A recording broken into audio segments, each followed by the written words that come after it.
Is trouble already on the horizon for Gen 8? Hey everyone, Templar74 here with another episode of Poke Talk. And today's episode of Poke Talk is just going to be a general discussion regarding the latest news on Pokemon Shield and Pokemon Sword that we got this week via the Nintendo Direct. And I got to be honest with you guys, a lot of the news that we got has not been taken well by some fans. There's already a lot of criticism, a lot of outrage by fans, a lot of pushback from Game Freak on it. And we're only 5 months away from the reveal of the game. So 5 months out, we're already into a big fan versus creator war. There could be some trouble on the horizon for this generation if they don't fix it, in my opinion. But we're not going to talk about that right this second. We'll get to that soon enough. So at risk of further rambling, let's get on with the actual discussion. So yeah, like I said, Nintendo Direct came out earlier this week, and we got some gameplay footage, actual gameplay footage from E3 on Pokemon Shield and Pokemon Sword. We also got introduced to a new gym leader, Nessa, as well as some new Pokemon here.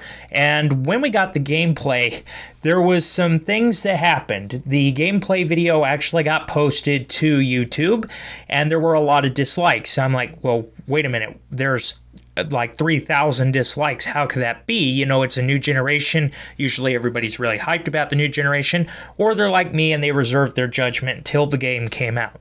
And it really stumped me when I saw that, to be honest with you. I wondered that for the next few days. And then, of course, we got some translations that came out and some discussions that came out of E3 and out of some translations from Japanese. And this is where the news got hairy here and where fans are becoming outraged. First of all, we learned that Pokemon Home, the new cloud service that was going to allow you to transfer Pokemon from previous generations into Shield and Sword, or previous games into Shield and Sword, and vice versa, we learned that that's not actually going to happen. We learned that Game Freak actually put a limitation on it so that you cannot import Pokemon that are not in Shield and Sword gameplay already. You cannot transfer them into Shield and Sword, and vice versa. So if that Pokemon is not present in the Galar region, Gen 8, you cannot transfer it from any of your other Pokemon games. So you're not going to get your Alola Pokemon or your Pokemon from previous generations unless they are in the Galar region. And that really upset some fans because, and vice versa, people were like, oh, well, we could transfer some Pokemon from the latest generation and go back. Well, you can't do that either. Game Freak's kind of put that to bed. And the reason they gave was kind of sketchy. They basically said that it was too hard to animate Pokemon that weren't already in the game like this. It was a difficult engineering thing, and fans weren't really buying that explanation by Game Freak. I mean, I'm no video game designer, but, you know, it sounds logical to me that there could be some problems. But then you watch the gameplay footage and Pokemon that are from the past generations that are there, the animation looks exactly the same as it was in Ultra Sun, Ultra Moon, and Sun and Moon, and vice versa here.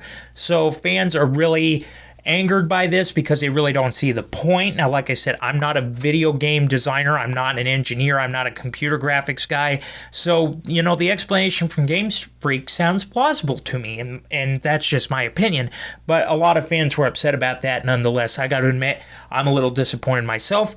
But, yeah, you know, it's just, I think that's a reasonable explanation in my opinion. So why people are getting real upset about that, you know, that's remains to be seen. I think it was just that hopes got so high on that, and the fact that it didn't come to fruition the way that we wanted it to. Now we're experiencing that. I think that this is one of those things where hype got built up a little bit too much and expectations were set a little too high.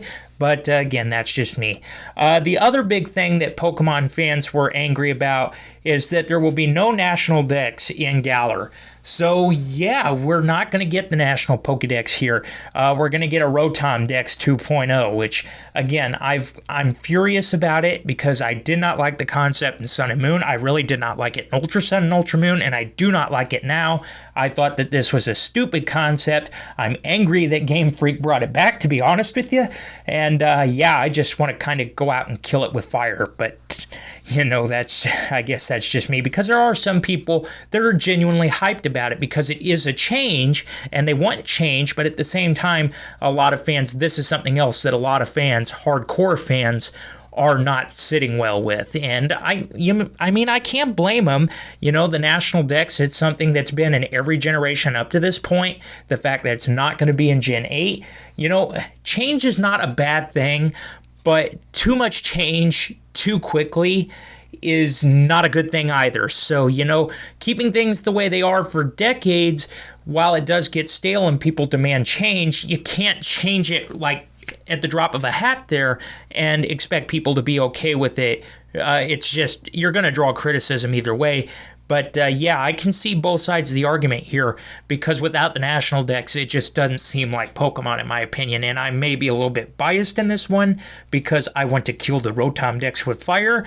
But I may be a little biased here, but I can understand the criticism on that one. So that criticism, I think, is justified.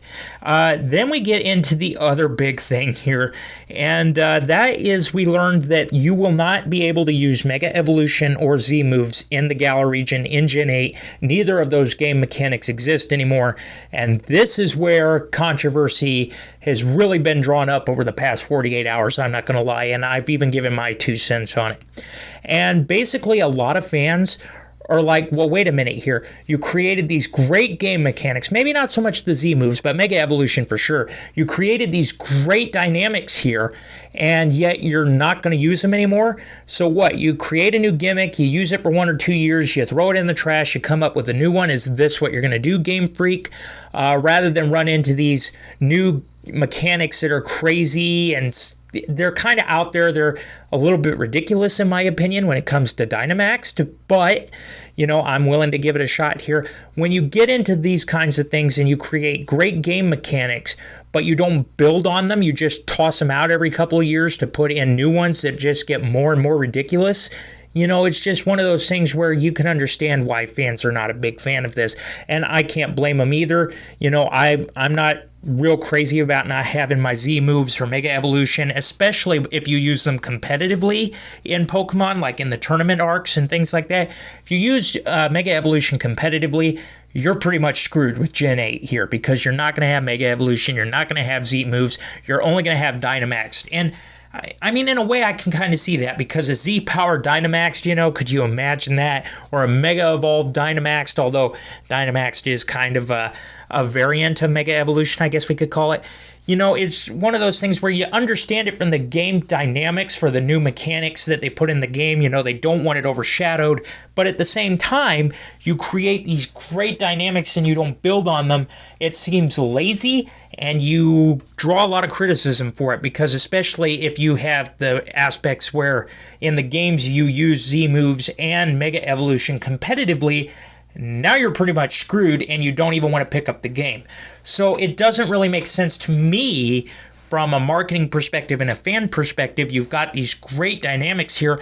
Build on them a little bit. You got them. Why not use them? Not just throw them to the curb and create this new thing that's crazy complicated. And most of the fan base, I'm not saying all, but most of the fan base, from what I've seen, thinks Dynamax is quote unquote ridiculous. But that's, again, another thing that remains to be seen.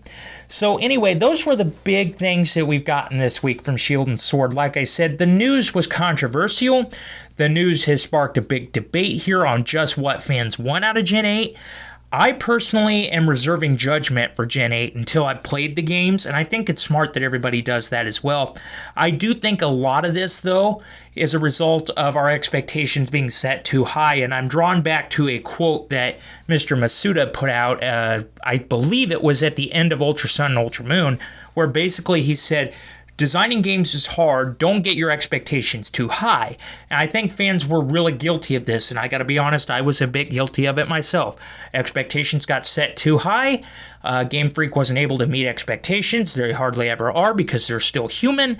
And you're going to have people that are going to complain either way. A lot of things in here do make sense to me if you just take a second as a quote-centered person that just pulls out biased here. A lot of it makes sense to me. Some of it doesn't. And I think this is a good debate to have. I do think, in my opinion, that this was just expectations were set too high and they're not being met. So that's where a lot of this criticism is coming from. But again, that's just my own opinion, and I'm reserving judgment till I play the game, because for the most part, a lot of the game looks enjoyable to me, and I really look forward to exploring the Galar region.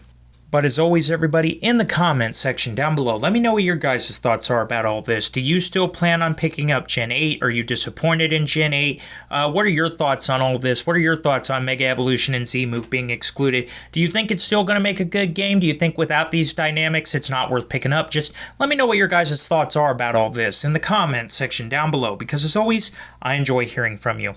All right, everyone, as always, Templar74 signing off. Have a great day, everybody, and I'll talk to you all next time. Goodbye, everybody.